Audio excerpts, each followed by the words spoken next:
ಆಚಿ ಮಸಾಲ. ಎಂತ ಅಡಿಗೆಯ ರುಚಿಯಾಗೋ ರಹಸ್ಯವು 20 ರೂಪಾಯಿ.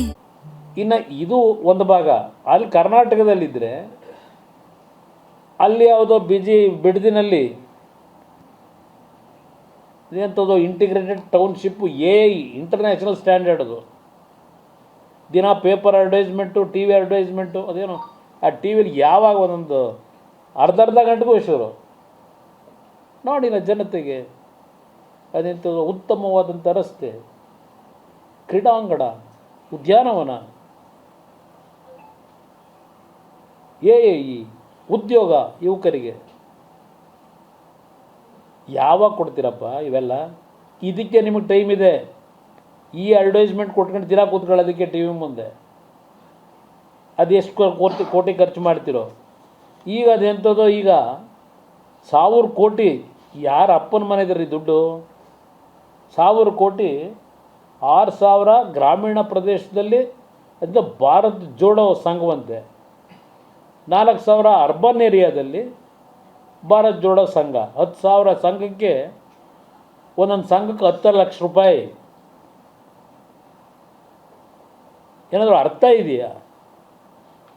ಈ ಕೆಲಸ ಮಾಡ್ಕೊಂಡು ಕೂತಿದ್ದೀರಿ. ಇವತ್ತು ಕಾವೇರಿ ಜಲಾನಯ ಪ್ರದೇಶದಲ್ಲಿ ರೈತರು ಬೆಳೆ ಹಾಕೋಕ್ಕಾಗಲಿಲ್ಲ,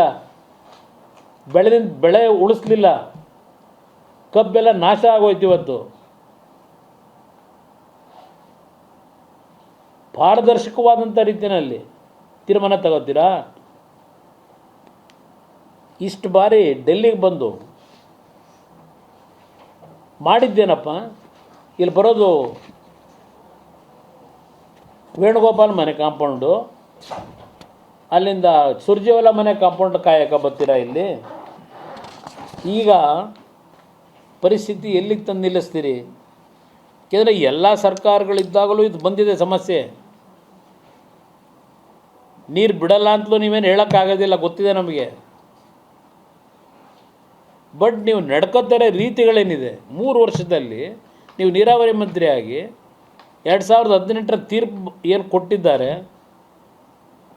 ಮಳೆ ಕೊರತೆ ಇದ್ದಾಗ ಏನು ತೀರ್ಮಾನ ಮಾಡಬೇಕು ಅಂತಕ್ಕಂಥದ್ದಕ್ಕೆ ಅಲ್ಲಿ ಏನು ಆದೇಶ ಇಲ್ಲ.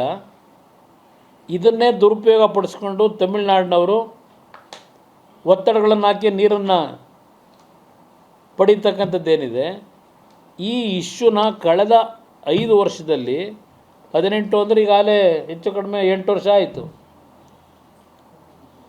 ಈ ಇಶ್ಯೂನಲ್ಲಿ ನೀವು ಏನು ನಮ್ಮ ವಕೀಲರ ಜೊತೆ ಚರ್ಚೆ ಮಾಡಿ ಟಾಪ್ ಪ್ರಿಯಾರಿಟಿನಲ್ಲಿ, ಏಕೆಂದರೆ ಕಳೆದ 3-4 ವರ್ಷದಲ್ಲಿ ಸುಮಾರು 800 TMC ಮೇಲೆ ಹೋಗಿದೆ ಸಮುದ್ರಕ್ಕೆ ನೀರು. ಆ್ಯಾವ್ರೇಜ್ ಪ್ರತಿ ವರ್ಷ 300-340 TMC ಬಿಟ್ಟಿದ್ದೀವಿ.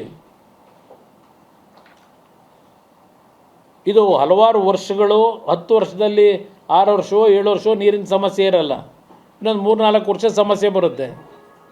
ಈ ಸುಪ್ರೀಂ ಕೋರ್ಟ್ನ ತೀರ್ಪು ಬಂದ ನಂತರ 2018ರಲ್ಲಿ ಈ 6 ವರ್ಷದಲ್ಲಿ ಎಷ್ಟು ಬಾರಿ ಈ ಡಿಸ್ಟ್ರೆಸ್ ಫಾರ್ಮುಲಾನ ಅಳವಡಿಕೆ ಮಾಡಲಿಕ್ಕೆ ಒತ್ತಡವನ್ನು ತಂದಿದ್ದೀರಿ?